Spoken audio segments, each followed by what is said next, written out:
Hello my friends, my name is Dragonheart, the Prince of Wales, and welcome to another top 5 Total War video on the channel.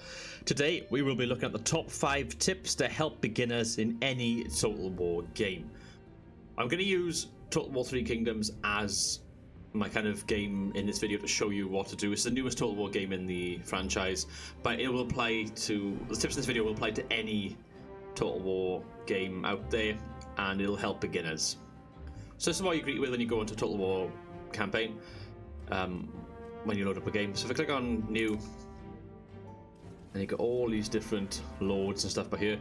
For this, I would recommend South. So for any beginners playing a Total War game, always go through the factions and the lords first for your campaign and read everything about them. So we'll pick South. He is starting as an easy lord by here. Okay, so right, this is what you greet with when you go onto the lord screen. Always read everything. So my first tip is to read everything about your lords. So even before you start a campaign, read everything about the faction, the lord on the page to find out what their strengths and weaknesses are. So with Cao, you'll see where he starts off here in China, where his enemies are around him. Other notable people like Yan Shao and Huang Shao to the north, and He Yi in the south. It'll tell you that he's a commander. He excels as a spire and friendly troop, but weaker in melee. Best group with retinues of melee cavalry, so you know how to use him now. He has a bonus for -10 upkeep for cavalry, and his military supplies are plus 15%. And it tells you his playstyle. His playstyle is a diplomatic focus, so diplomacy is going to be key in a Cao campaign. Credibility, so he can incite proxy wars. So a proxy war is a war you trigger between two other independent parties without your direct involvement as one of the war's participants. He can influence diplomatic relations, so relations between two factions are determined by their diplomatic attitude to one another. Good relations will mean a higher chance for constructive deals. That war is less likely. Credibility recovers over time. It's an automatic resource, this is. And yeah, it tells you some unique features. So he has tiger and leopard cavalry, which is shot cav by here, and he also has farming garrisons and Tunisian conscription as well. So read everything these things give you: food, diplomacy, his play style, his upkeep with his cavalry, all of that. Any lord, this is just for Cao, but for any lord in any Total War game, if you play on Warhammer, look at the stats and statistics for what they do, where they start, who they're friendly with, who they're enemies with. Know your faction basically before you go into a campaign. So that's my tip for my fifth tip for this video.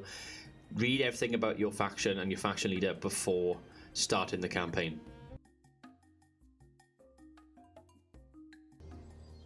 Okay, so number 4, for my fourth point in this video, it is the very first battle you have. So 9 times out of 10 in most Total War games and with most factions, especially the newer Total War games, you will come into a situation where you are directly involved in a battle against an enemy. So you can see I've got my Lord Cao by here, and he's going to be fighting Yuan Han, or Huan Han, I can't pronounce it, I'm also sorry, of the Han Empire. And you can see we outnumber him by quite a bit. He's only got himself plus 3 units. I've got quite a lot. And what you want to do in this battle is use it as an opportunity to experiment. So we're going to fight this battle, and I'll see you on the battle map, and I'll explain everything there. Okay, so here we are on the battlefield. So yeah, my fourth point is basically use this opportunity here in this battle. It's opening battle where you heavily outnumber the enemy. You should be able to win very easily, but it gives you an opportunity to check out your troops. So if I just click start battle here, you can put them in formation stuff obviously before the start of the battle, but you can see what you've got. So I've got Cao here, and I got my champion, which is this dude by here, plus my light bow infantry, and press the I button to bring up some information about them. So by pressing the I button, you bring up this little panel when you hover over. So you can see over here, mounted saber militia, light sword cavalry, 30 of them all together. They are anti-missile, missile defense. They cannot adopt advanced formations. They have pretty good morale. You go along then, and you can see that, you can compare them and see how they're going. I got saber militia, sword infantry here. So they're an assault type troop, missile defense, morale and melee toughness they have. And then you can go to obviously to Cao, whose morale is very, very high. And if I just click on him here, you can see the stuff that he has. Trust of God tells you some of the armors and stuff he has. His morale. I can see expanded stats here, so I can see other stuff like his hit points. He has 53,000 hit points, so it's going to be hard to take down. He has 53,000 hit points, whereas this one has 82,000. Then you go to the regular infantry, 72,000 hit points. So you get, it brings all of this up. Whereas the Saber Militia only have 50,000 hit points. So perhaps, got to be a bit careful with them. So understanding your units, basically, that's my tip number 2. Understanding your units, bringing up the information, and using this opening battle. It's a very top, it's top tip for anybody who's brand new to Total War. Use this opening battle as a means to fight the enemy and take them out. So understanding your troops on the battlefield, what they do, what their role is my top tip for this part. And we'll move on now to number 3. Okay, tip number 3, and it will be relevant to most beginners. If you press the spacebar, it brings up all the information here, and you have a UI quick menu by holding it down. So holding the spacebar down, it brings it all up like this, and you can see I got the unit cards, the type that they are, I got the health, the morale. It's showing everything at the moment, and you can toggle these on or off to your liking, basically. And if you want to keep them on, keep them locked on, you can as well, that sort of thing. So it's up to you really, but like you can see, for example, character aura, I just toggled that on there. If it's locked in, it's locked in. If it's on green, it disappears unless I hold the space bar, and if it's on red, it won't come up at all. So mess around with this if you want to see your unit IDs, for example. Perhaps you want that on, so you can now see straight away, okay, sword, spears, cavalry, etc. Fire arcs, maybe you want to see them constantly, so I can always see where my archers are aiming now without having to mess about this. You can customize it however you want to, and I would recommend this opening battle as a good means to kind of test this out. So hold the spacebar down, maybe I want unit IDs and the details up, and maybe I want that up as well so I can see what I'm shooting at continuously, and maybe I want the character aura up as well to begin with, so I can see my sphere of influence. So I can see what I'm shooting, I can see what my characters kind of influence in my army. As long as they're fighting within this aura, they're going to have a little bit of a morale buff. And yeah, it's just a good thing to do. So hold on spacebar, mess around with your UI, your quick UI, and that'll bring up things. So like maybe the hero portrait, I want to keep that on so I can see my heroes quite clearly as well. So that's my tip for number 3 here, is press down the spacebar when you're on the battlefield and toggle through the UI quick menu. This comes up on most Total War games, but just click through them and you can work out then what one you want to do. I want to take this moment to give a very special thanks to all of my channel members and patrons that have supported me on the channel. You'll see their names listed on the screen right now. If you want to become a channel member, hit the join button on the YouTube page and it'll take you through the details there. And if you want to support the channel, you can do for as little as $1 a month. Check the description for the Patreon link. So you can see I won that battle. I only lost 8 men altogether, and I'm just gonna get the income for now. Let them go. It matters not. And we're gonna move on to part 3 now, or 2 rather, part 2 of this, and that is how important diplomacy is. So I've got an understanding of my troops here now. I got an understanding of my army and what he can do, what his abilities are. But I want to look at diplomacy. So every game will have some sort of diplomacy options within the game. If you go to diplomacy up by here, very important that you get a grip of diplomacy early on. We're still on the first turn, don't forget, in this campaign. You can see my credibility rating is 40. Every game's a little bit different with diplomacy. I think it works the best in this game, that's why I'm going to show it here. But like, for example, like Napoleon Total War Empire, you can trade stuff like technology. You can't trade technology in some of the later games like Rome 2, for example. Rome 2 has things like non-aggression pact. So these are all things, each game's got a little bit of everything, but this one's probably got most of the stuff. So that's why it's probably best show you on here. So you can see here, quick deal list, peace, non-aggression pact, military access and trade. I'm in the grey by here. Got Liude, who is yellow, and we've got all these that are red. So what I can do, I can click on peace to end a war. And straight away I can see that the 2 factions I'm at war with, which are Dongzhou and the Yellow Turban Rebellion, are both not going to go for that. Non-aggression pact though, Liu Day, who's in the north, is a possibility, and that might be a good thing to do because the Han Empire have all of this below me. I'm probably going to expand in that direction, so maybe having Liu Day protecting my northern border would be beneficial. So always look at the map, look at where people are. Liu Day is in a good position in the north, so I'm going to actually click on Liu Day to negotiate. A non-aggression pact might be possible. Maybe while I'm at a trade. He would definitely go for trade. That'll be very useful as well. And let's sign the deal.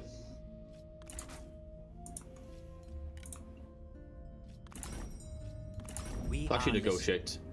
Did that the wrong way then. Let's negotiate. So, non-aggression pact. So actually, non-aggression pact and trade, he's not too keen on. Only just though, so maybe I can give him a little bit of money to do that. I do have quite a bit of income to start with. I want to try and get him on good terms with these, so maybe I'll just take away the non-aggression and we'll just start for trade for now. That'll give me a positive opinion of 1.5 for the trade agreement, and it means you'll see attitude of consequence plus 10 will go up to plus 12. So I'm going to propose the deal, and we've got the deal there. So that's done. Maybe I'll come back in again with a non-aggression pact, and again it says maybe, so I can negotiate with him. Good to see you. You can see it's minus 2.1, but again I can perhaps trade things. I can offer marriage, receive a marriage, trade ancillaries, or make payments and stuff. So I could make a payment of say 50, and I could make it work by bringing her up, and then that'll bring the bar down. But I'm not going to do that yet because I don't see the point in that. Don't forget, it's the first turn. Trade will give me a positive relationship with him over a period of time, as long as I don't do anything to upset him. For example, trespassing may have diplomatic repercussions, that sort of thing. So for now, we'll just trade with him, and then I'll aim to try and work on him in a few turns' time to get a non-aggression, try and secure that border. But this quick deal is quite cool. So peace, non-aggression, Liu Day, military access. So Yan Shao is a possibility, and Liu Day. So click on Yan Shao, who appears to be down in the south by here somewhere. So I'll negotiate with Yan Shao. Welcome. Quite a bit off this military access. It's whether you think it's worthwhile or not. I could of course go in and make money or make payment or whatever. The important thing for this tip is don't ignore your diplomacy. Keep an eye on your diplomacy every turn to see how factions are doing, to see what they like and dislike about you.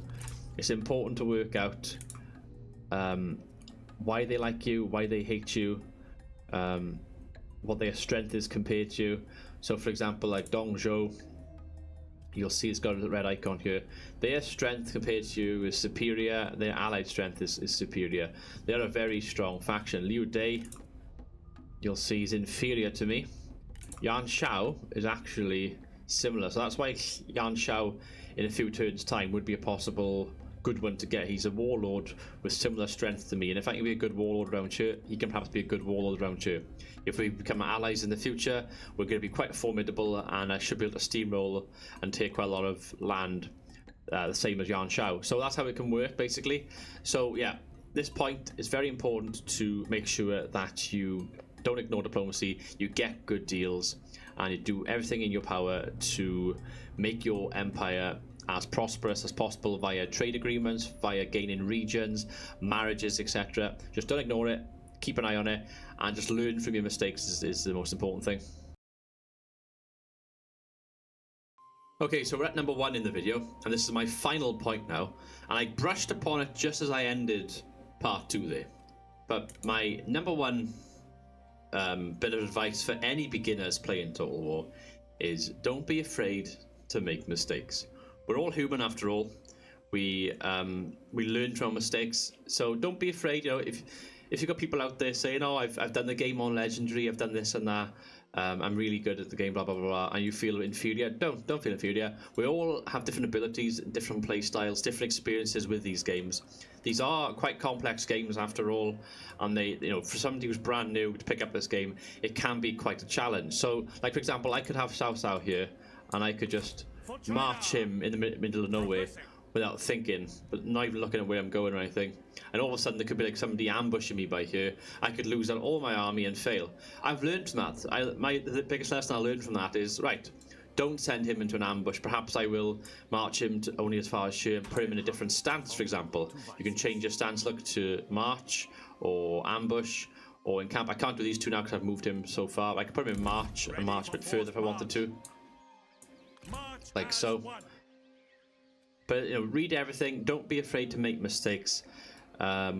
Don't be afraid to lose your armies, wipe them out. Always save. So before you make a move, perhaps do a quick save or something, because you might want to reload. Don't be afraid to reload as well early on if you're a beginner. Learn from your mistakes. Always try your best and have fun. These are games at the end of the day. Make sure you're always having fun with it. And yeah, that's my main point. That's probably my biggest point as well. Have fun.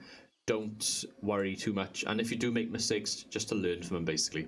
Anyway, guys, that's been it for this video. I've got many more top 5 videos on the channel, so please check them out if you are interested in more top 5 Total War stuff. And also, leave a suggestion in the comment section for any more top 5s you'd like to see me cover. I've been Dragonheart. Until next time, goodbye.